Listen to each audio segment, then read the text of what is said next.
batalla cultural, el concepto sigue vivo en Argentina y ahora amplía su campo de ejercicio. La disputa llega hasta capitalismo sí o no, la libertad hasta dónde, e inclusive el amor en la política a partir de tácticas durante la campaña, por ejemplo, la operación Goce desde el kirchnerismo. De estas cuestiones vamos a hablar hoy en la repregunta con un filósofo, Alejandro Rosichner. Muchísimas gracias, Alejandro, por estar aquí. Gracias a vos. Bueno, Alejandro Rosichner, sabemos, fue un asesor clave, directo, muy cercano en la gestión de Cambiemos, directamente del expresidente Macri. Piensa la política y piensa la realidad desde una perspectiva muy personal, así que vamos a aprovechar esa mirada. Es autor de casi 20 libros. El último es un ensayo titulado De padres e hijos en el ciclo del tiempo y tiene otros títulos muy sugerentes para esta conversación. Por ejemplo, Argentina impotencia, de la producción de crisis a la producción de país. Otro título, Amor y País, manual de discusiones. Alejandro, la pandemia instaló la idea de que el capitalismo tenía problemas, ¿no? Con el parate que hubo a la oferta, los problemas de logística en todo el mundo, el sector privado que desarrollaba vacunas, pero que no llegan a todos los países y a todos los continentes de manera igualitaria. En la Argentina también empezó a discutirse sobre el sentido del capitalismo y el presidente, Alberto Fernández, se hizo cargo de ese combate contra el capitalismo y lo lleva a distintos foros. ¿Cuál es tu mirada acerca de, en la discusión argentina y en la cosmovisión argentina, de ese concepto del capitalismo y de la discusión que se está dando? Me causa gracia que la primera afirmación sea el capitalismo tiene problemas, como si algo pudiera no tenerlos. Es decir, hay algo mal pensado ya desde el inicio si nosotros estamos buscando un sistema a prueba de problemas. No estamos entendiendo que la realidad se comporta siempre problemáticamente. Otro, me parece, punto de ignorancia en la discusión global respecto al capitalismo es la incapacidad de reconocer que es el sistema que ha funcionado. Sobre todo desde el punto de vista como intelectual, de reflexivo, de debate, se cuestiona el capitalismo. En los hechos, casi diríamos que es incuestionable. Y me parece que es una falta de inteligencia no reconocer el logro que significa el capitalismo en términos de la historia humana. Vamos a referirnos al libro de Norberg, Progreso, en donde él hace una especie de relevamiento minucioso con cifras de cuál es la situación actual de la humanidad en todos los temas relevantes. Violencia, alimentación, expectativa de vida, salud, etcétera, etcétera. Y la evidencia es apabullante y contestable. Estamos en el mejor momento de la civilización por lejos, pandemia incluida.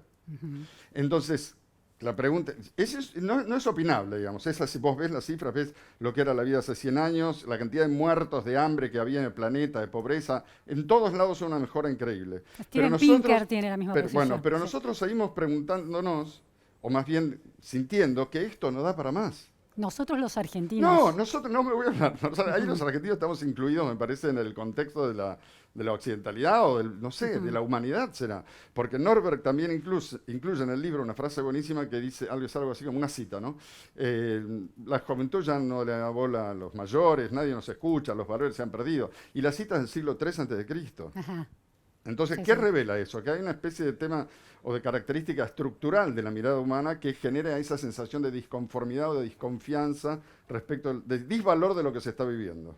Ahora, ¿por qué en la Argentina ese debate del lado de la crítica al capitalismo lo asume el kirchnerismo, lo asume puntualmente el presidente Alberto Fernández o Axel Kicillof, ¿no? Como te dije antes de venir, no me voy a referir a la política coyuntural del momento, pero más o sea que no me parece relevante. Yo creo que, digamos, mi deber como intelectual o como filósofo es aportar una mirada de otro orden. Entonces yo creo que nosotros estamos necesariamente presos de la consideración de la coyuntura, porque claro, estamos vivos y nos pasan cosas respecto de estos personajes que vos mencionás.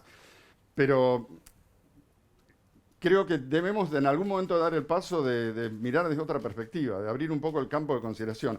En general, cuando se abre el campo de consideración, en vez de estar cerrado en la coyuntura, abrís como la big picture, te vas para el lado de la historia. Se supone que abrir la consideración es pensar qué pasó antes. El pasado, aprender del pasado. Pero a mí me parece que, si bien tiene cierta pertinencia, no es relevante en cuanto a la orientación del presente y la historia para nada. Del presente y del futuro. No es relevante en ese sentido. Lo relevante ahí es el querer, el deseo, no qué pasó antes, ni qué va a pasar. Es qué queremos y cómo lo vamos a hacer, sería un poco. Pero no, a lo que iba es que hay que abrir esa perspectiva, no solo o no en el campo de la historia, sino más bien en cuanto a la dimensión existencial, es decir, cómo se engancha cada uno de nosotros con el sentido de lo social en juego.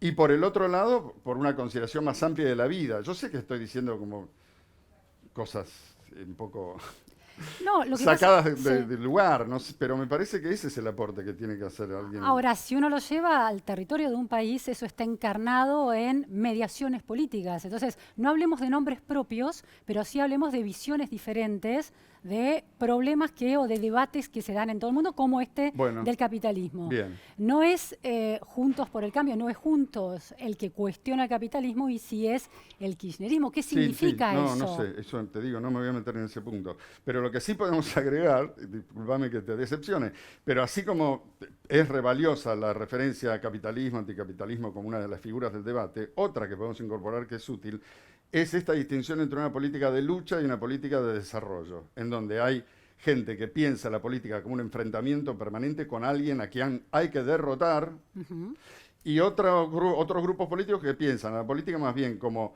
una especie de necesaria administración de la sociedad para que funcione. Es decir, quieren hacer cosas. ¿Hay alguien en Argentina que esté en el segundo grupo, en Por la política supuesto, de desarrollo? hay los dos grupos. Te dije que no iba. No, pero digo, está bien, pero escena hay de que periodista acorralando entrevistado. No, le pongo yo los nombres. Bueno, ponele. Uno de las dilemas y casi de las encerronas de la discusión en Argentina es que cada una de las fuerzas políticas dominantes, de las coaliciones dominantes, consideran al otro un enemigo político que debe ser acorralado y sujetado para poder ejercer ese proyecto de país que la otra sostiene. Por eso entonces no entiendo cuál es la fuerza política que ve el desarrollo hacia adelante. En términos generales, es muy claro que hay que ganar elecciones para hacer cosas, pero tu objetivo es hacer cosas, mientras que en otros sectores políticos, no digo de la Argentina, digo en general, como concepción de la política, no se trata tanto de hacer cosas, sino de tener el poder. ¿Para qué? Para tener el poder. Para tratar de conjurar un fantasma de incapacidad vital. Es gente que no puede vivir, entonces tiene que tener el poder y reinar. ¿Para qué? Para nada. No es que vas a reinar para hacer un buen gobierno, hacer una buena administración, que el país crezca, etcétera, etcétera. No, es tener el poder para tener el poder. Entiendo. Una vez conquistado el poder, ahí llega el momento de esa política de desarrollo. No llega a ningún momento nunca. Es solo eso, solo No, mantener en el poder. el otro caso, en el caso de la política de desarrollo, puede tener lógicas de amigo enemigo mientras se encamina hacia el poder. Yo creo que ahí el objetivo, podemos formularlo de la manera más inocente y banal, es hacer cosas lindas, es decir, cosas constructivas. Hacer obra, mejorar la educación, o sea, hacer cosas que sirvan a la gente, es la sociedad creciendo. Entonces yo creo que el concepto de lucha, lo mismo pasa en las relaciones humanas. Podemos hablar de parejas de lucha y parejas de desarrollo. Hay parejas que creen que o sienten o les pasa que la modalidad habitual y cotidiana de relacionarse es la lucha, la discusión, la pelea, la puja. Y hay otras que serían las que nosotros diríamos se llevan bien, van para algún lado juntos, se disfrutan de un pasar, ¿no? Dos preguntas sobre cada una de esas parejas o de cada uno de esos rincones políticos, polos políticos.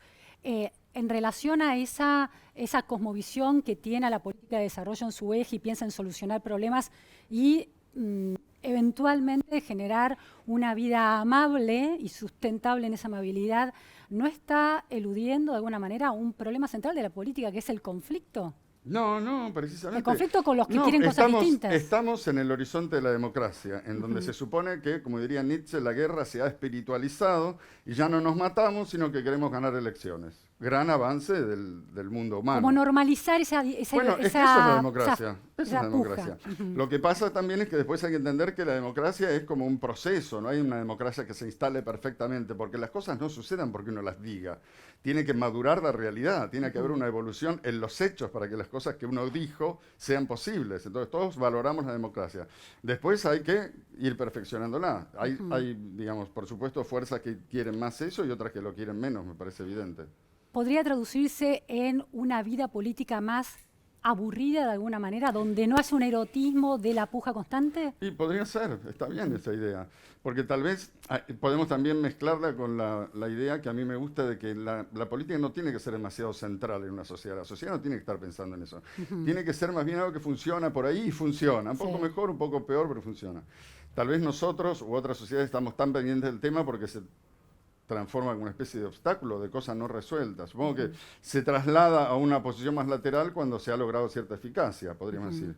Entonces aparecen, siguiendo tu idea, otros erotismos. Ya no es el erotismo de la lucha política, sino el de desplegar tu vida, no sé.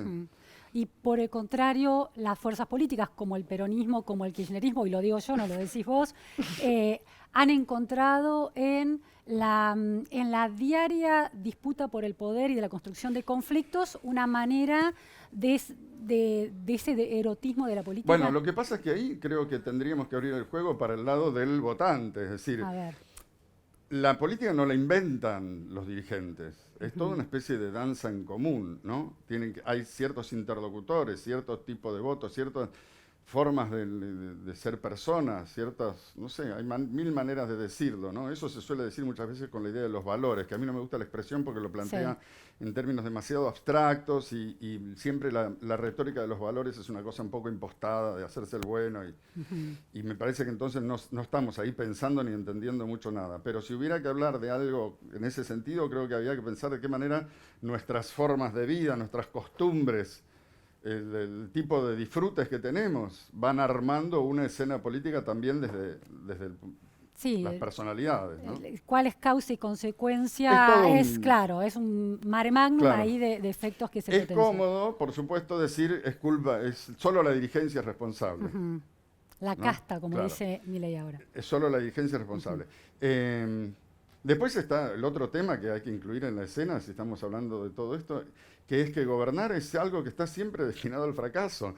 Porque, a ver, ¿en qué sentido claro, eso? porque ningún gobierno va a cumplir nunca las expectativas. Porque la expectativa es la imaginación, el ideal. A mí me gustaría un país en donde no hubiera pobreza, donde no sé qué, no haya chicos que mueran de hambre, no haya conflictos, nos pongamos un poco de acuerdo, tiremos para el mismo lado. Eso da la impresión de ser como una especie de perspectiva positiva, pero en lo concreto después te la pasás como insultando al mundo real. Pero hay algunos fracasos que renuevan sus mandatos, como el kirchnerismo, y hay otros fracasos que no lo renuevan, como Cambiemos. Yo creo que el idealismo, creer que a un gobernante corresponde exigirle la perfección, es una inmadurez del votante, desde el punto de vista del público de la política. Creo que hay que entender que los gobiernos siempre van, con suerte, a cambiar un grupo de problemas por otro grupo de problemas y que eso va a ser un paso evolutivo. Hay gobiernos que cambian un grupo de problemas por otro grupo de problemas peor, ¿no? Por supuesto, hay distinciones por hacer. Claro, porque si no es un subjetivismo donde todos los gobiernos están perdonados a priori. Pero lo que yo quiero decir es importante incorporar en el análisis de la política la idea de que siempre se le está pidiendo algo que no se va a dar, porque no es posible darlo. Es como creer que por conseguir la pareja que añorás, no vas a tener más problemas como persona el resto de tu vida. Pero el problema no puede ser también que un gobierno prometa excesivamente algo que sabe que no va a poder cumplir, pobreza cero. Hay todo tipo de distinciones que podemos hacer ahí. A mí lo que me parece más interesante ahí es tratar de lograr una conversación sobre la política que tenga en cuenta esto, que tenga en cuenta tal vez una demanda más realista, no pedir el imposible, porque pedir imposible condena a la producción de lo peor, ¿no? Es lo que se llama el idealismo. Salgamos a matar a todos los malos y por fin vamos a terminar con el problema. Claro, refundemos la Argentina, acabemos con esto y refundemos la Argentina cada vez que asuma un gobierno. Entonces, creo que hay que, ser más capaces de relativización y de vivir en lo real y no en lo imaginado, en lo soñado. Se reivindica mucho siempre en la política el sueño. Pero me parece que es una mala manera de aludir al lugar hacia el cual hay que tender. Alejandro, dentro de tu manera tan personal de analizar los problemas, incorporás el concepto de deseo, de amor. Ahora, el kirchnerismo, y otra vez esta referencia puntual... ¿Tenés la idea fija? Son dos fuerzas políticas juntos y el kirchnerismo que están moldeando la realidad hoy. Durante la campaña política incorporó la idea del goce y del amor. ¿Qué significa, en tu perspectiva, una política del amor y del goce que se opone a una política disciplinar y Yo sacrificial. no asumiría la formulación una política del amor. A No ver, lo diría así. Te ¿cómo puedo lo asumir, dirías? bueno, política de desarrollo. En Ujú. el campo en donde se puede adjetivar la política, a mí se me ocurre, me parece más interesante, política de lucha de desarrollo. El tema del amor, de Del eso, deseo, sí, del deseo, viene, me parece, por otro lado. Pero quería decirte otra cosa, sí. que es que hace poco me di cuenta, lo tuiteé porque me gustó la formulación, que uno tenga una posición política clara y firme, no quiere decir que no pueda hablar de otra cosa, Ujú. ¿viste? Y está pasando un poco, sobre todo en Twitter, que da la impresión de que hay un único tema, que estamos todos mirando lo mismo todo el tiempo. Sí. Hay problemas en la Argentina, innegablemente, pero yo creo que incluso esos problemas también se solucionarían mejor si uno aprendiera a hablar también de otra cosa. ¿De qué habría que De hablar? todo esto que te estoy hablando, Ujú, digamos, de categorías que hacen sentir incómodo al que quiere un análisis político con nombres, porque hay ujú. urgencia. Alejandro, ¿qué me venís a hablar No, ni siquiera ¿no? porque hay urgencias, porque me parece que hay grupos de ideas que están representados por unas fuerzas políticas y Bueno, otro grupo sí, por por otra supuesto que fuerza sí, política. pero yo tengo Claro, ganas de no hablar de eso está así, bien, está ¿entendés? bien. Por supuesto que es correcto lo que vos decís, Ujú. sí, es así. Pero Alejandro, quiero decir, me parece que al menos lo que me sale a hacer, mi deseo, o lo que me parece que puede ser un aporte, es tratar de plantear una conversación que nos permita zafar un poco de esas referencias, ujú, que si bien son válidas y operativas en cierto nivel, en otras empiezan a nublarnos la son mente. obstáculos, sí. Claro, Ahora, saltemos los obstáculos y salteemos. hay quienes sostienen que eso implica consensos. ¿Qué es para vos el mundo del consenso en un campo como el de la Argentina? No tengo la menor idea. Sos un hombre acostumbrado a debatir A y decir que no tienen... no, y a Tampoco fui confrontar tan clave como... Me argumentos. presentaste como un asesor mucho más clave de lo que No, fui. bueno, pero eras muy cercano al Este, presidente Macri. bueno, pero a ver, acepto el juego. Pensemos el Claro, consenso. el Pensemos consenso se debe, en definitiva, bueno, pero por eso tal vez retomemos lo que decíamos antes, ¿no? La democracia es un consenso, en el sentido que pautamos que en vez de matarnos a garrotazos vamos a sí, discutir y vamos a ganar elecciones. sí, el gran paraguas, Eso ya sí, es un súper consenso. sí. Habría que tratar de respetarlo lo máximo posible. Igual la ley, la constitución, es otro gran consenso. Ujú. Eh, no sé, a veces la idea de consenso puede actuar como un instrumento dentro de acercamientos o alejamientos respecto a la constitución. No sé, hay que ver también el aire de la época Son puede necesariamente, hay quienes dicen que los consensos a veces son demasiado eh, amplios. amplios y bobos en un punto. Hay quien dice eso, sí. Claro.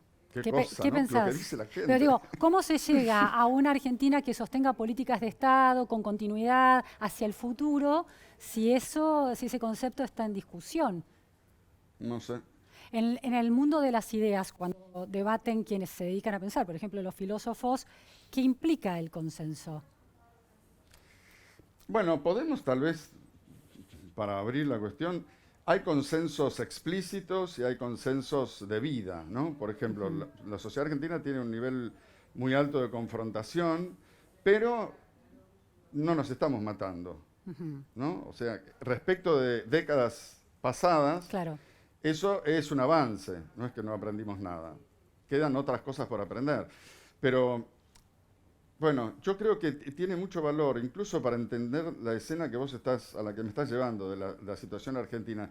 Tiene mucho valor alejarse y a veces, por ejemplo, plantear lo siguiente. Nosotros vivimos con la sensación de que la Argentina es un caso único, especial, en donde Sí. está todo peor que en ningún otro lado. Standalone, nos han definido Bueno, así desde afuera bueno, también, bueno, ¿no? muy bien.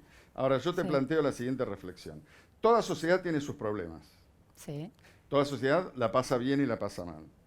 Bueno, las sociedades que nosotros admiramos como las sociedades más deseadas del mundo, las europeas, tuvieron en el siglo pasado 2 guerras mundiales con decenas de millones de muertos. Entonces, venía a hablarme de problemas después. Ujú. Es cierto, standalone, no performamos económicamente, somos una manga de tontos que no sabe lograr el desarrollo. Eso también, eso es cierto. Pero no creo que seamos el peor caso de la humanidad. Creo que si uno mira a la humanidad, y ahí abrimos incluso el panorama para lo de la historia, te das cuenta que en las experiencias de las sociedades humanas han pasado cosas infinitamente más graves que las que pasan entre nosotros. Eso no quita que nos debamos ocupar de ellas de la mejor manera Sí, sí. posible. Pero también me parece valioso desarmar esa sensación de solo en este país Eso es simplemente ignorancia. Solo aquí tal cosa implica que no sabés dónde más sucedió eso, porque claro, si nos comparamos con lo mejor en el mejor momento, no damos la talla, pero abrí el panorama y te vas a dar cuenta que hay un montón de experiencias, incluso muchísimo más nefastas que la nuestra, como los bombardeos de la Segunda Guerra en Europa. O los campos de concentración, o la Primera Guerra, que también fue un desastre. Ni hablemos de la antigüedad, en donde las batallas mataban decenas de miles de personas en un segundo, en 2 días, no sé cuánto tarda la gente en matarse. Sí, que aún en Argentina, pese a los problemas y los obstáculos del puro presente, también hay una línea evolutiva que tiene un balance positivo en esta idea de que vivimos mejor ahora que hace 100 años. También, sí. Con todos los matices del caso, sí, creo que hay que aceptar aún cuando eso. se compara a la Argentina agroexportadora del siglo XIX, que tenía mayor crecimiento. Pero por mera participación en la época, digamos, la aparición de los antibióticos no es responsabilidad argentina, pero en la Argentina están y ha mejorado la salud pública. Por mera participación en la época, no por capacidades especiales nuestras, en muchos casos. Un estado y yo de creo cosas, que eso también va a hacer que lo ha hecho y va a seguir haciendo que la sociedad argentina sea capaz de progresos, la época. Alejandro, como nunca antes, el concepto de libertad se instaló en estos últimos años en la Argentina, a partir sobre todo del fetiche que construyó sobre una figura como Milei, por ejemplo. Cambiemos, ya venía con esa impronta cultural. Milei lo sintetizó de una manera a veces caricaturesca también. ¿Cómo ves la discusión sobre la libertad hoy en Argentina? Yo no sé si la discusión sobre libertad es real o es un tema del periodismo y el círculo rojo, es decir, las personas que siguen un poco la escena de los comentarios. Yo no sé si eso está presente como debate consciente en el votante, es decir, en la masa argentina. Pero probablemente sí estemos viviendo una experiencia de libertad por la época inédita y entonces el tema esté presente aunque no sea conversado. Me parece... Por las redes sociales, porque cada uno tiene Pero no por lo que se dice, sino por lo que se vive, digamos. Claro. Las aplicaciones de citas implican un paso adelante de la libertad. Las costumbres están, por supuesto, mucho más libres que nunca, en un buen sentido. La elección de género, por ejemplo. Un montón de cosas. Entonces, me parece un avance positivo, ese crecimiento de la idea y la experiencia de la libertad. Que, por supuesto, como todos los avances positivos, traen problemas. ¿No? Porque cada cosa que se conquista por un lado supone una renovación del ámbito de lo problemático. Entonces no es que con una inmersión zafaste del problema. Vas reformulando la cosa y expresando la personalidad de la época. A mí me gusta ese avance del liberalismo. ¿Qué problemas tiene el avance de esta noción de libertad? Bueno, podemos pensarlo aludiendo a China. China hay un montón de problemas que no tiene porque no hay democracia. O sea, acá se hace lo que decimos nosotros y te callás, lo cual permite hacer muchas cosas. Por otro lado, por supuesto... Pero ahí no hay libertad, ese es un lugar donde no hay libertad. Pero en una Argentina de libertades... Te digo, en un lugar donde hay libertad y todo el mundo opina y todas las opiniones tienen el mismo valor, se arman otro tipo de despelotes. Por ejemplo, que no todas las opiniones tienen el mismo valor. Hay una especie de jerarquización y de condena. Si hay democracia, hay voto y ahí todas las opiniones tienen el mismo valor. Y ese es el ciclo que refunda, viste, como si fuera un latido, el ciclo que refunda la escena política cada 2 años. Pero no hay una cultura de la cancelación que vea, por ejemplo, un sector de la política como la derecha y es una condena en la Argentina, ¿eso? No sé. ¿No funciona? La verdad es que no sabría responderte. ¿La cultura de cancelación la ves como un fenómeno real? No me gusta mucho hablar en esos términos. ¿Y qué términos usarías para hablar de eso? ¿Para hablar de qué? Para hablar de que en esta libre circulación libre, dado el contexto de libertad, libre circulación de opiniones, de visiones políticas, de visiones sexuales, de visiones de género, de todas maneras hay grupos que tienen un poder de cancelar aquellas que suelen ser menos políticamente correctas. Bueno, pero siempre hay lucha de poder en todas partes. Esa es la naturaleza de la experiencia humana. Hoy está más expresado. La naturaleza funda realmente, siempre hay que verlo con claridad. Una disputa, una lucha de poder, tanto en la reunión de consorcio como en los temas que se debaten socialmente, los distintos medios que compiten, los distintos partidos que compiten, las distintas empresas que venden autos que compiten. Digamos, eso es la naturaleza saludable de la realidad. Ese quilombo no es un defecto, es la prueba de la vitalidad del fenómeno. Entonces, sí, el tema, si hay opiniones que a uno no le gustan o fuerzas que avanzan en un sentido que no le gusta, uno participa desde el otro lado o generando otra opción, qué sé yo, pero no sé si tenemos que preocuparnos o asustarnos de que haya conflicto. Alejandro, la Argentina se cree excepcional y los argentinos solemos torturarnos con la realidad que vivimos, una angustia colectiva que es también personal. ¿Están estrictamente vinculados? ¿Es imposible zafar y desacoplarse de esta angustia colectiva en la vida cotidiana? Daría la impresión de que si uno dijera que es posible desacoplar, le estaría faltando el respeto al problema. No sé si marqué bien el verbo, me quedé observando los verbos de la frase. Sí. Claro, si no podés decir, está desacoplada, porque primero hay casos donde no está desacoplada. Si no tenés trabajo, no tenés plata, claro, digamos. Pero una vez satisfechas las necesidades, digamos, cuando uno tiene ese primer nivel de seguridad existencial, puede seguir viviendo, puede pagar las cuentas, vivir, alimentar a su familia. Después, los niveles de acoplamiento y desacoplamiento son muy diversos y existe la posibilidad de no vivir angustiado, digamos. Aún en un país como este, Sí, del claro. que todos nos quejamos. Sí, por supuesto. Sí, si tenés una situación mínimamente ordenada, lo que pasa es que es cada vez menor ese rango, ¿no? Y esa posibilidad es la aplicación de un subjetivismo. No, para mí es el reconocimiento de lo real más inmediato, que es que somos un cuerpo, somos un animal, un cuerpo que vive su vida. No vivimos la vida impersonal de la historia del hombre, ni del sistema, ni de mi país. Me parece muy importante eso. ¿Qué vida vive uno? Uno a veces alucinadamente cree que vive la vida del hombre genérico o de la mujer. O que vive, yo soy el argentino. No sos el argentino, sos Carlos, sos Esteban, ¿viste? Y tenés ahí una vida particular. Cambiar una escena por otra no es un aporte a lo social. Es más bien una cosa que va en desmedro de la posibilidad de vivir tu vida e incluso de hacer tu aporte a lo social. Entonces yo invertiría en la cosa. Y otra inversión que tenemos que hacer es, en la Argentina, las cosas no van bien y producen mucha angustia, o somos muy angustiados y entonces nunca podemos hacer las cosas bien. Puede parecer un poco como perturbada la pregunta o sonsa, pero cabe la reflexión, o por lo menos caben ciertas observaciones muy valiosas en ese camino. Como una especie de profecía autocumplida. Sí, pero no trataría, más que de volver a la figura que siempre usamos, de abrir un poco el tema y, por ejemplo, pensar en que hay maneras de actuar, de incidir sobre el avance del país que, por ejemplo, no suceden en la política. Ajá. No sé cuáles serán, pero que sí tienen que ver con generar nuevas formas de vida. No sé, es un tema, no lo tengo claro. Casi como las posibilidades más particulares y locales y puntuales de cada ciudadano de incidir en su entorno, en su pequeña comunidad. Creo que las ONGs tienen mucho que ver, ¿no? Parten de esta idea, de que hay posibilidad de hacer aporte social que no pase por el campo de la política. A veces, no sé, que se debe haber de todo, ¿no? Pero nada, solo señalaba una vía que me parece que es interesante. Y la última cuestión, en la esfera de la economía y de la economía política, es ahí donde la clase política, la dirigencia política, como quiera llamarla, los políticos, los profesionales de la política, que en definitiva tienen la capacidad de resolver o de cambiar unos problemas por algunas soluciones a gran escala, deberían estar más atentos a esa microfísica de la vida cotidiana. A mí me parece que hablar de los políticos no corresponde.